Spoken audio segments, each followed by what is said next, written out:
전도서 8장 7절 말씀 먼저 읽겠습니다. 같이 읽습니다. 사람이 장래를 알지 못하나니 장래를 가르치는 자가 누구냐? 네, 10장 14절입니다. 함께 읽습니다. 우매한 자는 말을 많이 하거니와 사람은 장래를 알지 못하나니 나중에 일어날 일을 누가 되게 알리리요. 아멘. 지난주에 교만하지 말 것을 말씀 전했습니다. 함께 짝을 이루어서 전해야 될 말씀인데 하루에 다 전할 수는 없어서 줄을 나눠서 이번 주에 이어서 말씀을 전합니다. 주제는 다르지만 한 교회에 있다는 그런 뜻입니다. 먼저 본문을 직접 우리가 탐구하고 해석하기 전에 전도서의 대주제라고 할 수 있는 지혜, 잠언에도 우리가 대표적으로 주제를 뽑으면 지혜죠. 근데 전도서의 지혜와 잠언의 지혜는 약간 좀 다릅니다.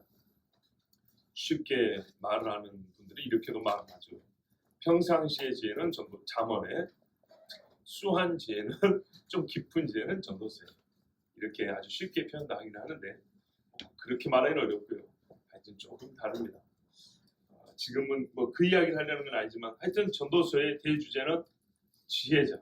결국 지혜는 여호와를 경외하는 것으로 귀결된다는 말씀 우리가 잘 알고 있습니다. 이 지혜와 또 오늘 본문에 뭐 깊이 보지 않아도 딱 눈에 띄는 말이 있죠. 장래일이라는 말이죠. 그죠? 전도서의 대주제라고 할 수 있는 지혜와 또 오늘 본문에서 뚜렷하게 보이는 주제의 장래일을 가지고 제가 본문을 이렇게 직접 설교하기 전에 뭐라고요? 본문 전 설교를 잠깐 하도록 하겠습니다. 사람이 가지고 있는 지혜 중에 최고는 인간 근원을 아는 것과 인간의 한계를 아는 것입니다. 그래서 지혜를 탐구한다는 철학자들이 물었던 것은 보통 근본적인 질문들이었습니다. 인간이라, 존재하는 것이라, 뭐 이런 것들을 물었죠. 요즘에는 기억, 니은, 철자 하나를 따지는데 옛날에는 그렇게 하지 않았습니다. 이 모든 것들이 다 존재하는 거고 인간이 활용하는 것들이고 인간 삶이란 말이죠. 그래서 통으로 큰 것들을 물었습니다. 가장 본질적인 아시죠? 고대로부터 인정받아온 인간이 가진 최고의 지혜는 인간의 근원을 아는 것과 인간의 한계를 아는 것입니다. 그래서 어떤 사람들은 박학한 무지라 그럽니다. 박학, 다시게 줄임말입니다. 박학, 박사할 때 그 박입니다. 많은 걸 아는, 뭘 아냐? 그러니까 많이 알수록 사람이 깨닫는 것은 내가 무지하구나. 이걸 깨닫는다는 겁니다. 니콜라스 쿠자노스 같은 사람이 한 말인데 정말 우리가 무지하다는 것을 아는 것부터 시작해야 된다는 겁니다. 실상 전도서의 주제도 그런 식의 지혜입니다. 우리는 모른다. 모른다는 것을 아는 것이 중요하다. 근데 어떤 걸 모른다는 걸 알아야 되냐라고 말을 한다면 우리는 인간이면서도 인간이 무엇인지 잘 모르고 인간의 근원이 무엇인지 잘 모르고 사실 그래서 물어본 겁니다. 인간이 뭐냐라고 이렇게 물어보는 거죠. 자, 아시죠? 인간이 지닌 최고의 지혜는 인간의 근원을 아는 것과 인간의 한계를 아는 것입니다. 이는 그대로 뭡니까? 지혜 자체도 해당합니다. 지혜의 근원과 한계를 아는 자가 지혜로운 사람입니다. 또한 지혜는 아는 것에 크게 의존하는 것입니다. 왜냐하면 제가 지혜는 자꾸 무슨 아는 것 이랬죠. 여기에 대하여 여러분이 의문을 제기하지 않았어요. 자, 말을 너무 어렵게 합니다. 아니죠. 중국말에 언사안정이라는 말이 있어요. 언사안정. 말이 쉬워야 하고 말로 만드는 문장, 이 사는 줄사자 아닙니다. 문장을 말해요. 문법적으로 푸른 말이 정돈되어 있어야 된다는 말인데 제가 설교를 마치고 나면 말은 어렵고 정돈되지도 않아서 도대체 내가 들어도 무슨 말인지 이해하기가 어렵다 할 때가 있습니다. 그래서 여러분한테 정말 여러분은 안 보고 못 보시지만 예배 마치고 제가 굉장히 고민을 막 하고 밤새 막 근심을 할 때가 바로 이런 때입니다. 주제도 좋고 열심도 좋았는데 말이 정돈되지 않고 뭐랄까 따라오지 못해서 그리고 전달력이 부족해서 이걸 어찌할까 하고 아주 막 몇 시간 동안 괴로워할 때가 있는데 하여튼 다시요. 그래서 여러분 역시 같이 집중해 주시고 저도 시간이 너무 많이 가지 않도록 한 번 하고 쭉 갈 생각이니까 잘 들어보십시오. 인간이 처음에 제가 한 말이 이거예요. 사람이 가진 지혜 중에는 최고가 뭐냐면 인간의 근원을 아는 것이고 인간의 한계를 아는 것이라고 했어요. 근데 이것이 그대로 지혜 자체도 해당이 돼서 지혜의 근원과 한계를 아는 자가 또 지혜로운 사람이다. 이렇게 불려지기도 합니다. 또 지혜는 그러고 보니 아는 것에 크게 의존하는 것이라는 걸 알 수가 있습니다. 이 말은 지식의 뿌리와 지식의 능력치에 대한 인식이 지혜롭다는 말의 중심부를 형성한다는 뜻입니다. 무슨 말이냐면 지식의 뿌리, 지식의 한계, 아까 인간의 근원을 알고 인간의 한계를 알고 지혜도 우리가 아무리 지혜로워 봐도 뭐라고요? 한계가 있는 것이구나. 근데 지혜는 지식이 한계가 있는 거기 때문에 지식은 뭐냐고? 한계가 있는 것이구나. 이것을 연달아 아는 것, 이게 참 중요하다는 것입니다. 자, 그래서 전도서는 이 근원도 모르고 또 한계가 있고 한계도 잘 모르는 우리 사람들을 향해서 헛되다 이렇게 말합니다. 크게 강조합니다. 헛똑똑이들은 지식의 뿌리와 능력의 끝을 알지 못하고 인정치 아니하므로 결국 그 지식으로 망합니다. 한계가 있는 걸 모릅니다. 한계가 있는 것을 한계가 없는 것처럼 쓰다 보면 죽는 거죠. 다르게 말하면 사람은 무지함으로 망하는 것입니다. 그러니 이 세상에 참 지혜자가 어디 있다 하겠습니다. 하나님이 항상 하시는 말씀이죠. 너희 중에 지혜가 어딨냐? 변사가 어딨냐? 그러므로 지혜를 논함에 있어서 필요한 자세는 전도서를 읽는 또는 읽었다면 나는 지식의 근원을 모르고 내 지혜는 한계가 있다. 이것을 인정하는 것입니다. 제가 지금 히브리식으로 말을 바꿔 쓰는 걸 아셔야 됩니다. 이렇게 교차하는 식으로 쓴다는 것. 자, 그렇다면 한계가 있다는 걸 아는 게 지혜롭다 그랬죠. 한계만 인정하면 자동으로 지혜로워지는가? 그것은 아닙니다. 지혜는 지식의 한계가 있다는 것도 알아야 되지만 필요한 만큼의 지식도 채워야 합니다. 반드시 알아야 할 것을 아는 것이 동반되어야 합니다.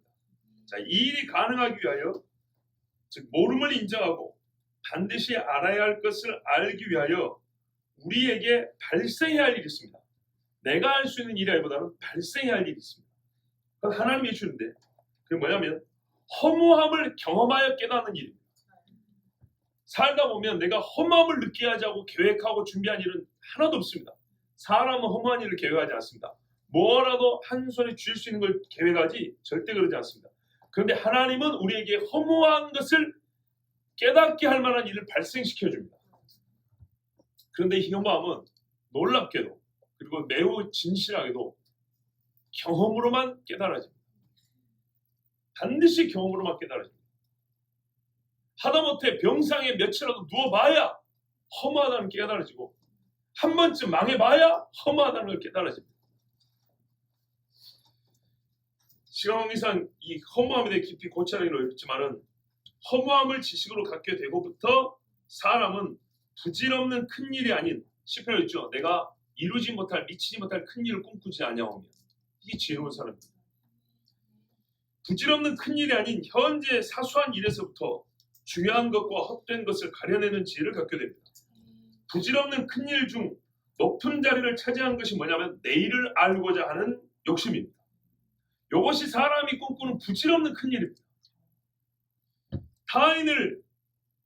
내일을 알고자 하는 욕심, 내일을 알 수 있다는 자신감. 이게 사람이 하는 부질없는 큰 일입니다.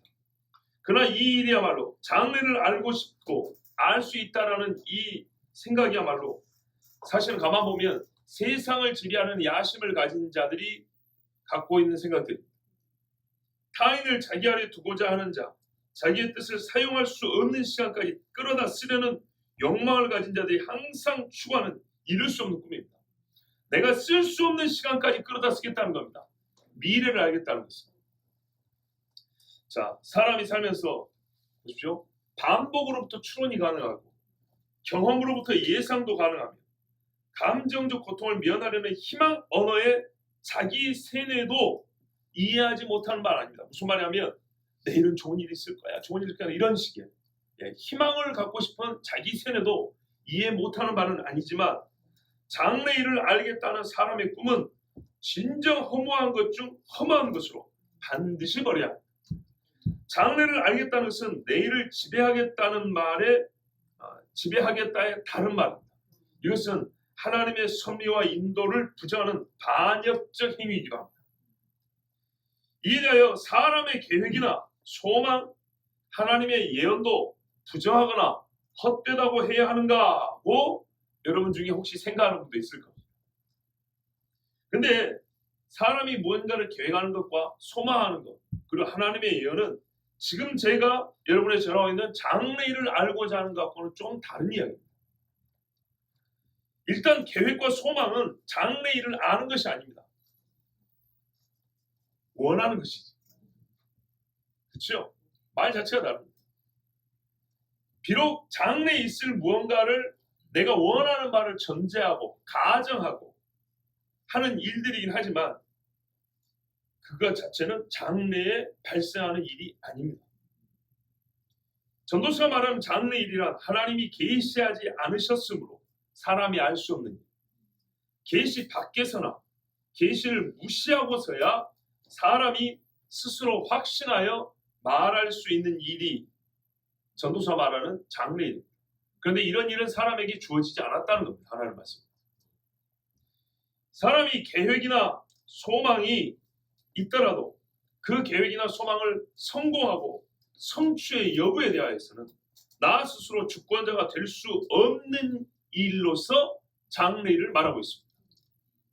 자, 장래일을 말하는 것이 불가능함과 이것을 지식으로 가진 것이 불가능함을 딱 한 가지 증거로만 이 시간에 증명해 보겠습니다. 많은 게 딱 한 가지. 이것은 우리 지혜와 지식의 유한함의 절대적 증거이기도 합니다. 그게 뭘까요? 죽음입니다. 피해갈 자도 없고 언제 어떻게 죽을지 아는 자도 없습니다. 그렇죠? 만약에 사람이 장래를 한다면 제일 알고 싶은 게 뭐겠습니까? 솔직히 알아봐야 좋을 것도 없지만서도 좋아서가 아니라 정말 알고 싶으면 내가 언제 죽을까? 어떻게 죽을까? 제일 알고 싶죠. 무슨 암, 3기입니다. 그러면 선생님한테 물어보는 게 뭡니까? 살 수 있습니까? and 언제까지 살 수 있습니까? 이거죠. 더 이상의 증명이 필요 없습니다. 죽음, 모든 인간이 겪지만은 결코 아무도 그때가 언제인지 알 수 없는 그 장래일. 그래서 어리석게도 언제까지나 살 것처럼 계획하고 준비하고 사는. 그래서 무지하다는 거예요. 지혜가 없다는 거예요. 그래서 전도서의 끝에 하면 뭘 말해줍니까?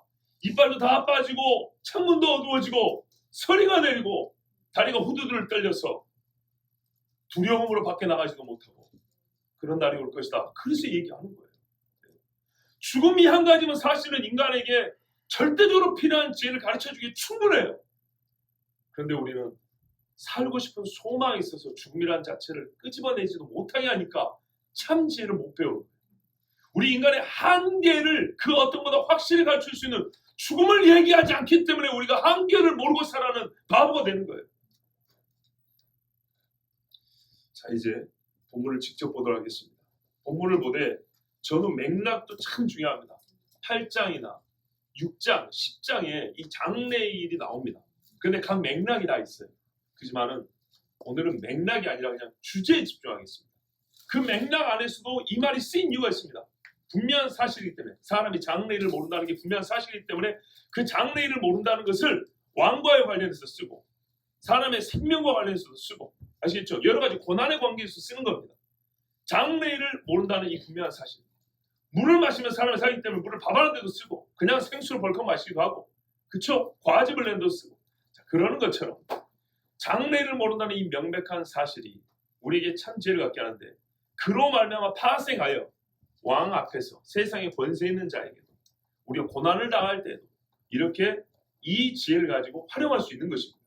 그게 이제 6장이나 8장, 10장의 여러 맥락들입니다. 그렇지만 그러니까 이 맥락은 여러분 읽어보시면 되고 명백한 사실, 그런 맥락이 없어도 분명한 사실은 사람은 장래를 모른다. 그리고 이 장래를 모른다는 것이 인정되는 그 사람은 성경에 따르면 지혜로운 사람이다. 자, 전도서 8장 7절에 사람이 장래를 알지 못하나니 장래를 가르칠 자가 누구이랴. 사람이 장래를 알지 못한다. 없다는 뜻인가요? 예, 사람 중에는 없습니다. 어찌하여 그렇습니까? 본래 그 지식을 가질 능력이 주어지지 않았기 때문입니다. 인간의 능력 밖의 일입니다. 연구하고 개발한다고 가능한 일일까요? 연구하고 개발하면 미래의 일을 알 수 있지 않습니까? 자, 오늘날 세계를 보십시오. 수많은 예측과 예상이 여러분의 화면과 지면을 채우고 있습니다. 다 화면 하나씩 갖고 다니시죠? 예. 소리의 공간도 어제의 일에 대한 반성과 숙고보다는 인간의 내면의 거짓을 드러내는 교훈하는 말들보다는 우리의 궁금증을 풀어주는 이야기로 가득 차 있고 내일에 있을 두려움의 약간 해소와 또는 공포와 거짓 두려움을 양산하는 말들로 소리의 공간이 가득가득 채워져 있습니다. 한마디로 그 어떤 시대보다 예측과 예견 없이는 살 수 없는 시대가 되었습니다. 하늘을 보고 우산을 준비하면 될 것을 굳이 인터넷에 연결하여 핸드폰 화면이 구체적으로 가르쳐주는 알 수 없는 기호와 용어들을 봅니다. 그렇죠? 풍속, 풍향, 습도, 또 그 뭐 깃발 모양 붙여져 있고 뭐 콩나물 대가리가 붙어 있고 이러면 다 압니까? 잘 모르시죠? 근데 그거를 꼭 보고야 아침 출근을 하고 시작을 하죠. 아니면 잠자기 전에 내일은 어쩔까 보죠. 그러자고 허리가 좀 아프면 아이고 내일 비 올라갔다 이래도 사는데 아무 지장이 없거든요. 날이 좀 흐리고 바람이 좀 이상하다 싶으면 내일 우산 준비하도 괜찮단 말이죠. 잠시 눈을 감고 피부로 느껴도 알 수 있는 풍속, 풍향, 온도, 습도, 체감 온도, 별의별 것들을 화면으로 다 확인한 다음에서야 일부는 현관문을 열 준비를 마치는 시대가 아닙니까? 그런다고 해서 그게 다 쓸모가 있냐? 그렇지도 않습니다. 결국 우산 하나 들고 나가는 겁니다. 그리고 다 맞던가요? 아닙니다. 아침에 제 말이 거짓말해 보세요. 비 온다 했는데 아침에 본 일기예보 뭐 핸드폰에 뜨죠? 시간 단위로. 오후에 보면 내일도 비 온다 했다가 비가 안 와요. 또 모레는 어쩐다 하더니 또 달라져요. 하루에 몇 번씩 바뀝니다. 그거보다 차라리 하늘을 보고 살겠어요. 하늘을 보고도 생존이 가능하잖아요. 씨를 뿌릴 때와 거둘 때를 알지 않습니까? 북한 김정은이 살았습니까? 죽었습니까? 별의별 예측이 많고 예상이 많았죠. 그런데 확신할 수 있는 것은 아직 아무도 정확히 모른다. 적어도 우리는 그렇다. 그죠? 제가 말하는 거예요. 수많은 예측과 예상과 미래를 말한다는 사람의 말을 여러분도 지난 한 달 동안 엄청나게 많이 들었습니다. 그 결과 뭡니까? 모른다.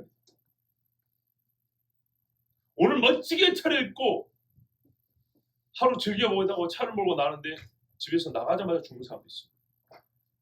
모릅니다. 공사장 옆에 지나가다가 와 빌딩 멋지게 올라가네 그런데 퍽 들어서 그대로 찌그러 죽습니다. 누가 이걸 알겠습니까? 선거, 유가, 주식, 코로나 바이러스, 건강, 안전 등등 내가 조사하고 연구하고 통계낸 것들이 다 맞아 들어가는가요? 맞아 들어감이란 세상사의 전체 맥락에서 내가 예상한 일들이 단순 발생이 아닙니다. 예상한 대로 있기만 해서가 아니라 그 있는 그 사건이 알고 있는 그러니까 단순 발생이 아니라 내가 알고 있는 그 자리에 그때 적절히 나를 행동하게 하는 역할체로서 기능을 해야 됩니다. 그러니까 내가 알고 있는 지식에서 내가 우산을 쓰고 내가 일기예보에 가진 지식을 통해서 우산을 놓고 가는 것처럼 정확한 그 사건 자체가 존재하더라도 세상살이 여러 가지 맥락 안에 들어있어야 됩니다. 그러니까는 때에 맞게 일어나야 되고 그것이 우리의 삶에 실제로 유용해야 되고 유익해야 되고 유의미해야 되고 그것이 또한 그냥 가만 머무르는 게 아니라 뭔가를 움직이는 일이 돼야 합니다.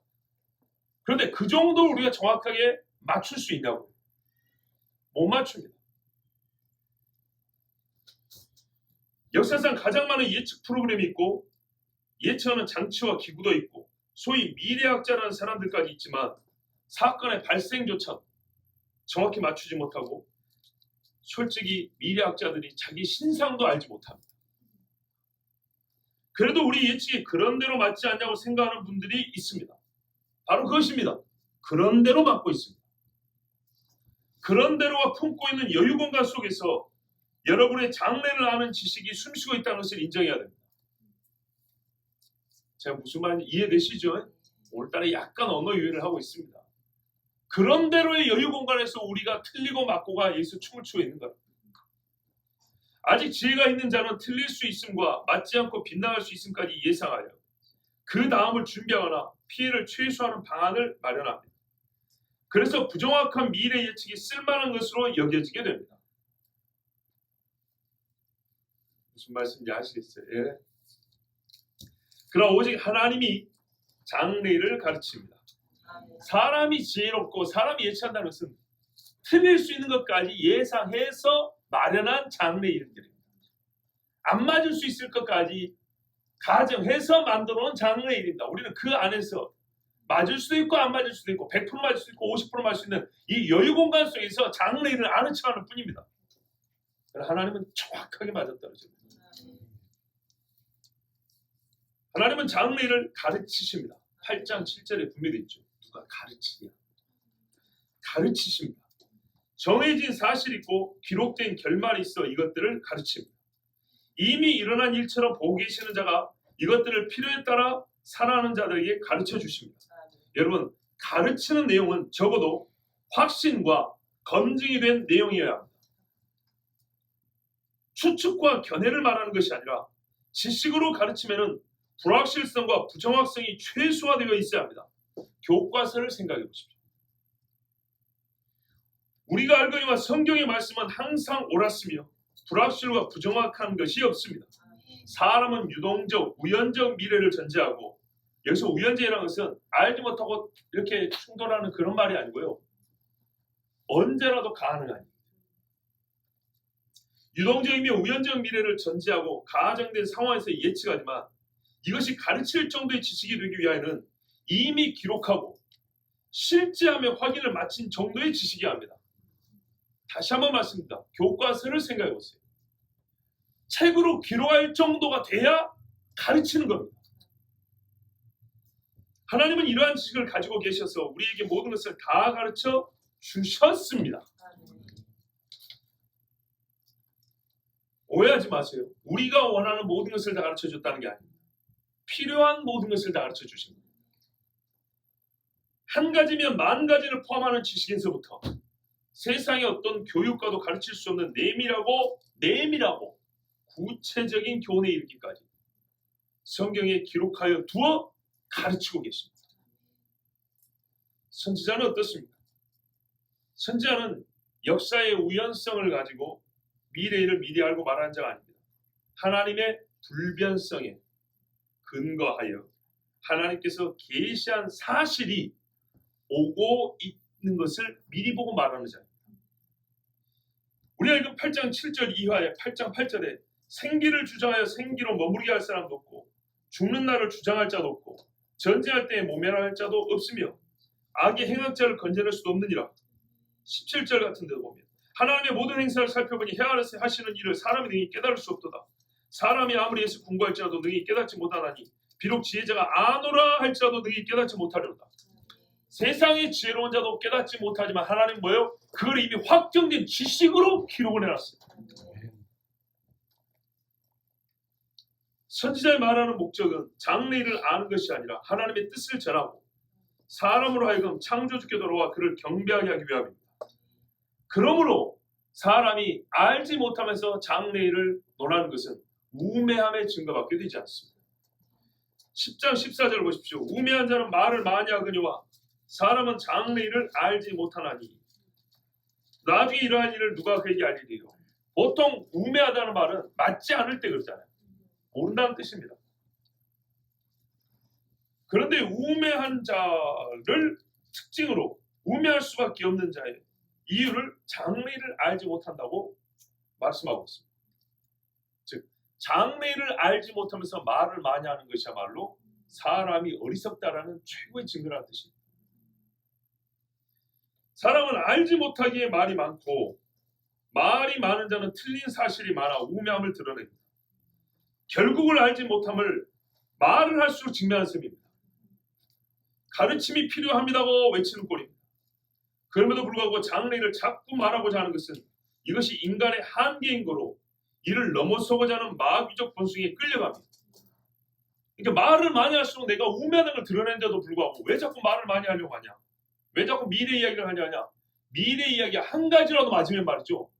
잘하면 신격화도 가능해요. 그 욕심을 못 버리는 거죠. 내가 맞췄어. 이런 거죠. 이게 바로 마귀적 본성에 끌려가는 겁니다. 또 이 더러운 욕심을 채워줌으로써 얻는 이익이 많기 때문입니다. 맞추는 자의 사람들은 돈을 가지고 옵니다. 영광을 자기 영광을 던져서 그 사람들 더 씌워줘. 즉 사람의 영광을 위하여 장래를 자꾸 말하고 싶어하고 맞추려고 합니다. 신적 존재처럼 떠받들여지는 느낌을 얻고자 하는 겁니다.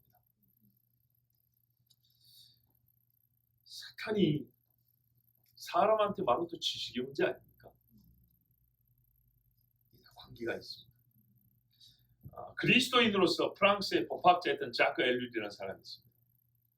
이분이 한 말 중에 흔히 대부분의 불확실성으로 된 공허감을 메우기 위해 말하고 또 말한다고 했습니다. 한번 반복해 볼게요. 사람들은 흔히 대부분의 불확실성, 자기가 확실하다고 말을 못해요. 근데 그러다 보니까 공허함이 있어요. 확실하지도 못한 말을 한 사람, 알지도 못하면서 말한 사람, 이거 사람 자존심 상하잖아요. 이 공허함을 채우기 위해서 자꾸 말을 한다는 거예요. 저는 이 말에 매우 동의합니다. 왜냐? 제가 말을 많이 하는 사람이기 때문에 분명히 맞는 사실입니다. 설교자로서 누구보다 말을 많이 하고 또 설교 시에도 불확실성은 아닙니다. 그렇지만 덜 설득된 논증과 충분하지 못한 감동의 자리를 메우기 위하여 말하고 또 말하는 경우가 있습니다. 설교를 했는데 여러분이 지금도 마찬가지입니다. 그렇구나, 고기라도 끄떡 끓여주면 넘어갈 텐데 가만히 이렇게 멍하게 앉아있단 말이죠. 나는 이거를 끄떡임으로 바꾸기 위해서 또 말을 합니다.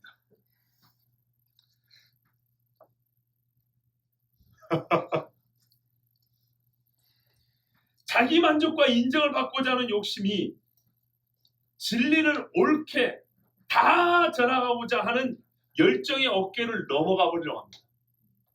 앞에는 진리를 옳게 전해야 된다, 진리를 다 전해야 한다는 이 진리의 어깨가 있어요. 근데 내가 그래도 오늘 설교자로서 뭔가 좀 이루고자 하는, 내 마음에 채우지 않은 만족감이 있어요. 이게 이 진리 어깨 뒤에 있어야 되는데 어깨를 타고 넘어가려고 고개를 이렇게 내민다. 그 쓸데없는 욕심, 좋게 말하면 열정일 수도 있겠지만 이게 어깨를 넘어서 여러분 자기까지 고개를 이렇게 내밀 때가 있어요. 하나님께서 자주 책망하지 않으시고 이 내밀은 목을 꺾어주지 않으시면 지금쯤 교주가 되었을지도 모릅니다. 감사하게도 잘라주시고 막아주시고 그래서 아직까지 설교자로 서 있을 수 있습니다. 하여튼 이 말은 맞습니다. 대부분의 불확실성으로 된 공허함을 메우기 위해서 사람은 말하고 또 말한다. 거짓말을 하는데 거짓말 안 통한 것 같으면 계속 말하죠. 자랑하려고 하는데 옆에서 박수 한 번 안 쳐주면 박수 칠 때까지 계속 자랑하죠. 말을 많이 하는 것은 장래 일을 알지 못하는 인간에게 합당치 않습니다. 왜요? 모르기 때문입니다. 모르면 말을 적게 해야죠. 방수를 펼치는 술사가 자기가 뱀을 어떻게 잡았고 훈련시켰고 다루고 이렇게 저렇게 말을 하면 뱀이 또 이렇게 저렇게 움직일 거라고 한참 떠들어댔어요. 그리고 항아리 뚜껑을 열자마자 뱀이 손을 물어버렸어요. 미리 알았다면 그날 장사로 나오지 않았을 겁니다. 이게 사람의 우매함. 우매한 인간은 말이 많고 또 많이 틀립니다. 틀리고만 많은 것이 아닙니다. 틀렸다는 것은 피해가 크다는 얘기입니다. 손해가 막심합니다. 그 큰 피해 중에 하나가 말 그대로 우매하다 소리를 듣는 겁니다. 이런 소리는 안 듣고 살아야 돼요. 신뢰가 떨어져 버리죠. 그러면 우매함의 반대말은 지혜일진데 정말 지혜로운 자는 말을 적게 하는 자인가요? 장래를 알지 못함을 이유로 하여 말을 아끼는 자라고 성경이 그렇게 가르치는 것입니까? 물론 맥락을 보면 그런 말은 아니지만 우리가 본문 이 자체의 논리를 보면 일단은 그렇다는 거예요. 뭐라고 말합니까? 우매한 자는 말을 많이 한다잖아. 그러면 우리가 초등학교 학생이라고 생각해보세요. 쉽게 생각해보세요. 어쩌란 말이에요. 일단 가장 기본적으로 말부터 줄이라는 거예요. 가장 기본적으로. 보통은 예측과 예상과 장래일에 대한 얘기가 또 많아요. 하다 보면 꼭 그렇게 갑니다.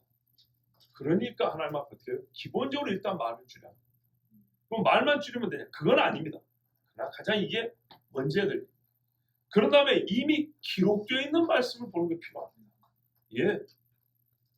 전도서 5장 2절에 너는 하나님 앞에서 함부로 입을 열지 말며 급한 마음으로 말을 내지 말라. 하나님은 하늘에 계시고 너는 땅에 있음이라. 그렇죠. 땅에 있는 주제에 하늘에서부터 시작된 일 얻지 않고 욥기서에도 뭐라 그래요? 이 바보 같은 소리하는 놈이 누구냐 그러잖아요.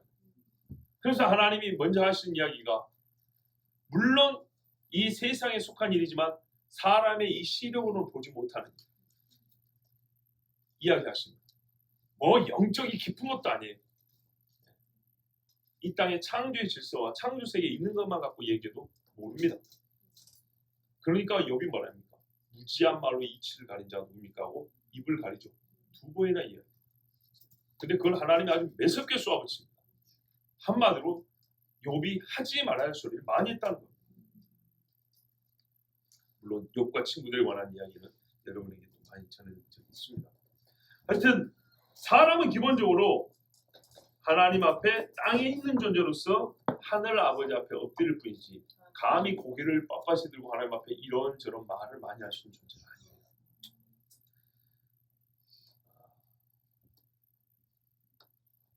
오늘 주제에 좀 더 집중해서 여러분 이제 여기까지 들었다면 어떻게 결론을 들 수 있냐. 우리가 세상의 철학자들도 이렇게 말합니다. 우리는 모른다는 것을 인정해야 됩니다. 모른다는 것을 아는 지식부터 가져야 됩니다. 성경도 그것을 가르칩니다. 특별히 장래일에 대하여 우리는 모른다고 인정을 해야 됩니다. 정말 모릅니다. 베드로 보세요. 그렇게 호언장담 큰 소리를 떵떵 쳐놓고 그 밤이 지나가기 전에 세상에 그렇게 창피할 수가 없는 짓을 저지르고 말지 않았습니까? 차라리 말이라도 안 했으면 덜 밉죠. 그죠? 예수님이 뭐라 그랬어요? 아니다. 장래일을 하신 예수님이죠. 네가 다 두 번 오기 전에 세 번 나를 부인할 거라. 그랬더니 그랬으면 주님 앞에 그렇습니까 주님? 제가 이길 수 있도록 도와주세요. 이래야 되는데 아닙니다라고 또 큰 소리를 쳤죠. 바로 이게 우매한 말이에요. 주님이 나를 알아줄 때까지 이 공허함을 채우려고 말을 계속했지만은 결국 우매하다는 것을 드러낼 뿐이었어요. 그러니까 기본적으로 말을 적게 합니다. 그리고 하나님의 기록된 가르침을 받아야 돼요. 분명히 말했죠. 8장에 가르칠 자가 누구냐라는 것을 물어보는 것은 가르칠 분이 있다는 겁니다. 그리고 그분이 하나님이고 어느 정도로 확실히 가르치느냐. 마치 교과처럼 이미 확인되고 검증된 미래일이지만 과거에 일어난 일을 확인하고 검토하고 수사가 끝난 것처럼 그렇게 기록해 놓은 이 말씀을 들으라 이 말입니다. 이 말씀을 통해서 가르침을 받으라는 겁니다. 혼자서 예측하고 예상하고 조사하지 말고 가르침을 받으라는 얘기입니다. 가르침을. 하나를 알면 만을 알 수 있는 그런 가르침을 여기에 기록이 되어 있고 또 우리 인간의 세상의 사람들은 표면적인 것이지만 가장 내밀하고 깊은 것까지 가르치는 말씀이 여기 있는데 이 가르침을 듣지 않냐고 쓸데없이 혼자서 생각하고 돈 막 몇백만 원 줘가면서 내일 일을 좀 가르쳐 주세요. 그러지 마라 말입니다. 하나님은 자기의 뜻을 세우실 유일한 권한이 있으신 분이시고 그 일을 이룰 유일한 능력을 가진 분이시고 이 모든 일을 인간에게 복이 되게 하시려고 준비하여 두신 분입니다. 그래서 예언의 경우는 구원과 회개, 하나님의 기뻐하신 뜻을 세우기 위하여 알리신 장래일입니다. 아까 제가 앞에 예언 이야기 하다 말했지요. 사람이 이 예언을 듣고 만족하며 순종하면 좋으련만 사람은 선악과를 따먹고 알지 말아야 할 지식을 원함과 같이 하나님이 말씀해 두신 가르침을 듣지 아니하고 스스로 장래일을 알고자 합니다. 여기서 폐단이 발생합니다. 장래일을 알고자 할 때는 솔직히 말해서 순수함이 결여되어 있습니다. 무언가 자기의 욕심을 이루기 위하여 그것에 부합하는 것을 알고 싶어서 장래일을 알려고 합니다. 하나님의 뜻이 아닌 하나님의 뜻과 합하든지 반대하든지 결국에는 나의 뜻이 있습니다. 그 나의 뜻을 이루고자 하는 욕심이 장래일을 알고자 하는 생각을 불러일으킵니다. 아무 목적 없이 장래일을 알고자 하는 그런 일은 거의 없습니다. 그러므로 장래일을 자꾸 알고자 하는 경우에는 사람이 희한하게 아니죠. 매우 자연스럽게 하나님의 뜻을 벗어나고 자기의 뜻대로 고집을 피우고 살아가는 경우가 훨씬 많습니다. 여러분, 신우사를 알 사람이 누굽니까? 옛날 번역에는 장래일을 하지 않고 신우사라고 되어 있어요. 말 뜻이 조금 다릅니다. 신후사는 몸신의 후 일사자란 말이죠. 몸 다음에 일어날 일. 번역하면 죽은 다음에 일어날 일. 사람이 죽은 다음에 일어날 일을 누가 알냐 이 말입니다. 아무도 모르죠. 그렇게 보면 살아있을 동안에 보면 내일 일을 알려고 애를 써도 되냐? 이렇게 해서 할 수 있거든요. 그래서 좀 이거를 폭을 넓히면 살아서도 우리가 하나님을 이기고자 하는 이 사단적인 마음을 갖고 내가 장래를 알고 장래를 주관해 보겠다. 이런 식의 생각은 버려야 되지만 이 신우사, 죽은 후를 알지 못한다는 말은 사실 우리에게 가장 깊은 걸 알려줍니다. 아까 제가 설교 처음에 말한 대로 인간은 죽습니다. 죽음 자체가 우리에게 언제 날지를 알지 못합니다. 그런 주제에 우리가 무엇을 안다고 할 것이며 알겠다고 애쓸 필요가 있겠습니까? 그 말은 내일은 다시 말합니다. 계획하지 말고 살라는 뜻도 아닙니다. 소망 없이 살라는 얘기도 아닙니다. 하나님은 우리에게 알아야 될 장래를 여기에 가르쳐 두셨습니다. 말씀에 신경을 쓰라는 얘기입니다. 예. 우리가 알아야 하고 우리에게 필요한 장래일은 여기다 기록이 되어 있다. 그런데 이 기록된 하나님의 가르침을 벗어나면 우리가 꿈꾸는 장래일을 아는 지식은 반드시 우리를 우매한 자로 만들고 하나님을 벗어나 떠나게 하고 망하게 한다는 겁니다.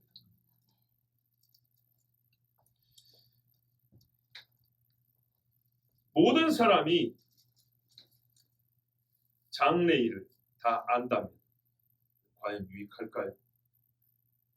모든 사람이 모든 미래에 일어날 일을 다 미리 맛본다면 좋을까요?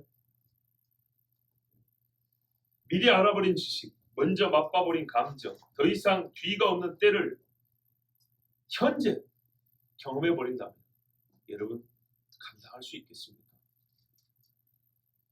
모든 사람이 모든 일을 알고 가장 안정적인 내면 상태를 유지할 수 있을까요? 나 외에 다른 사람을 유익하게 하는데 힘쓸 수 있을까요? 겸손할 수 있을까요? 여러분 생각해보세요. 나만 생각하지 말고 모든 사람이 진짜 다 장래를 한다고 생각해보세요. 나도 장래를 알고 너도 장래를 알아요. 지금보다 살기 좋을 거라 생각하십니까? 절대 그렇지 않습니다. 하다못해 축구 게임 결과를 1시간 전에 알아도 세상이 어지러워지는데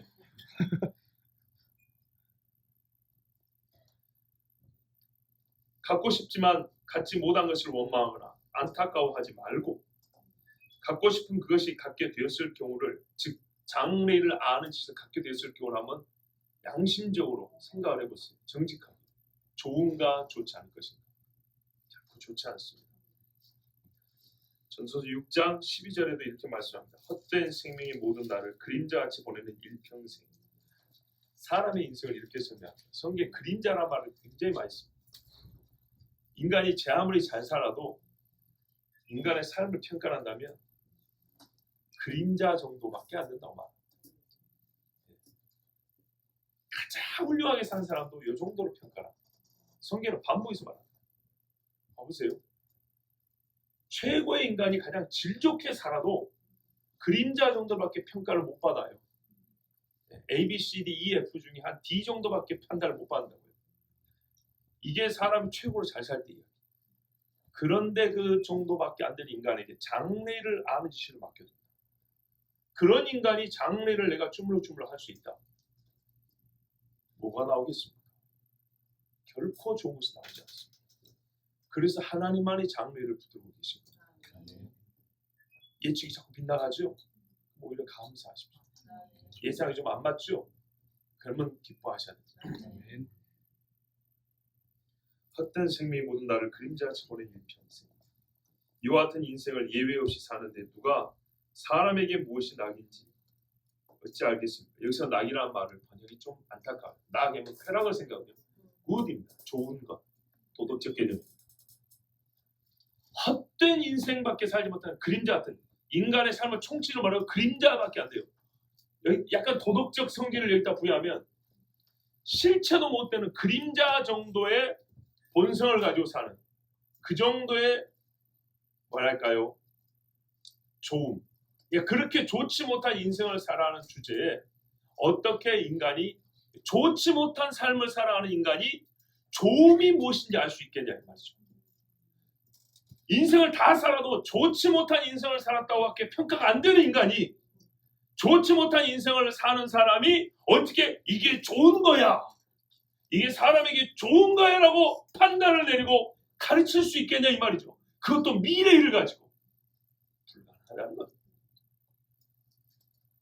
내일 비가 오는데 노란 우산을 쓸지 파란 우산을 쓸지 맞추는 것이 아니라 인생에게 무엇이 좋은지를 누가 가르치겠습니까? 사람 중에 있습니까? 없습니다.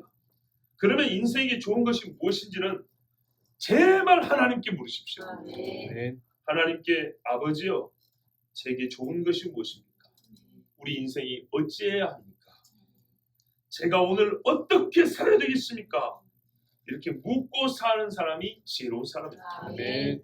이 공고한 날들에 여러분의 섬기는 하나님 여호와께 나의 신뢰와 의지함에 진실함을 들리게 하십시오. 이것이 하나님께서 우리에게 주신 말씀입니다. 기도하겠습니다.